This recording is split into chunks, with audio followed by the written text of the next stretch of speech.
দীর্ঘ ৫ বছর পর আমার স্বামী বিদেশ থেকে দেশে ফিরছে। পরিবারের সবাই অনেক খুশি, কিন্তু আমি বিন্দু পরিমাণ খুশি হতে পারছি না। আমার স্বামী যখন বাসায় আসে, এসেই আমাকে খেয়াল করে বলে, তোমার কি মন খারাপ? তোমাকে কেমন যেন দেখা যাচ্ছে। আমি বললাম, আপনি অনেকদিন পরে এসেছেন, কিচ্ছু না, আপনি আগে রেস্ট করেন। এক গ্লাস পানি নিয়ে যাওয়ার সময় একটু খুঁড়িয়ে খুঁড়িয়ে হেঁটে যাচ্ছিলাম। সে সেটাও খেয়াল করে বলে, তুমি কি পায়ে ব্যথা পেয়েছো? খোঁড়াচ্ছ কেন? তখন তাকে বললাম, একটু সামান্য হোঁচট খেয়েছি, তেমন কিছু না, আপনি রেস্ট করেন, আপনি তো ক্লান্ত। তখন মানুষটা বলল, হ্যাঁ সত্যি আমি অনেক ক্লান্ত, এখন একটু ঘুম দিব। ঘুম থেকে উঠে দুপুরের খাওয়া খেয়ে কিন্তু তোমাকে নিয়ে একটু বাইরে ঘুরতে যাব। তুমি নীল রঙের শাড়ি আর একটা সুন্দর গহনা পরে রেডি হয়ে থাকবে। মুচকি হেসে বললাম, ঠিক আছে, আপনি আগে ঘুমান।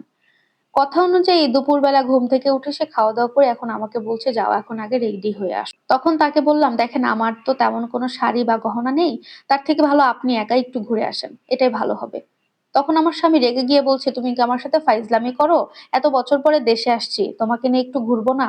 যাও তো, নীল রঙের একটা শাড়ি পরো আর একটা গহনা পরে আসো।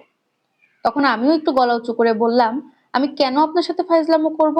নীল রঙের শাড়ি গহনা অনেক পরের কথা, আমার কাছে কোনো শাড়ি নেই। আর যে জামা পরা দেখছেন এরকমই আরো দুটো জামা আছে, তাছাড়া আর কোনো জামা নেই। তখন আমার কথা শুনে বলছে, কি বলো এসব?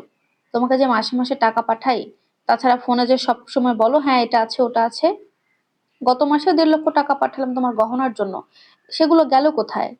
আলাদা আলাদা শাড়ি কেনার টাকা পাঠানো হয়, কি করো সেগুলো? তখন বললাম, না আমার কাছে এগুলো কিছুই নেই, সেগুলো কি করে আপনার মার বোনের কাছ থেকে শোনেন। তখন আমার স্বামী তার মা বোনকে ডাক দিলে আমার শাশুড়ি আম্মা আসতে বলল, কি ব্যাপার চিল্লাচ্ছিস যে? বৌমা কিছু বলেছে, কিছু করেছে? তখন আমার স্বামী তার মাকে বলল, আচ্ছা মা, আমি বাসায় আসার পর থেকে দেখছি আমার স্ত্রী এরকম একটা পুরাতন ড্রেস পরে আছে, ও বলছে ওর কোনো শাড়ি বা জামা কাপড় নেই, এগুলো কি সত্যি? তখন আমার শাশুড়ির মাথা নিচু, কোনো উত্তর দিতে পারছে না। আমি বললাম, সে কি বলবে, তুমি আমার কাছেই শোনো।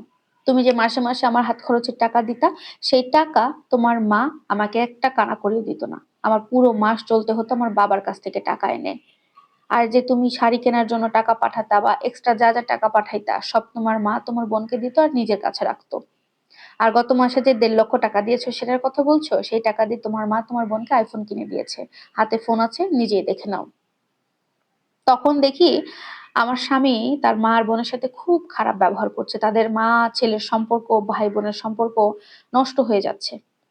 এরকম অবস্থা দেখে আমার স্বামীকে আমি চুপ করাই, অনেক থামাই, বোঝানোর চেষ্টা করি, তাকে বোঝাই যে যা হওয়ার হয়ে গেছে, এটা তো আর ফেরত আসবে না। এখন থেকে তুমি আর বিদেশে যাবে না, যা করবে আমার কাছে থেকে দেশে থেকে করবে। আমার স্বামী তখন আমাকে কথা দেয় যে হ্যাঁ আমি আর দেশে যাব না, আমি এখন থেকে তোমার সাথে, তোমাকে সাথে নিয়েই থাকবো এবং দেশে কোনো একটা ব্যবসা করব। তখন আমার স্বামী বলে, আচ্ছা ঠিক আছে, যা হওয়ার হয়ে গেছে, আগে তোমার এখন যে ড্রেস আছে তুমি সেটাই পরো, আগে তোমাকে শপিং করে দিব।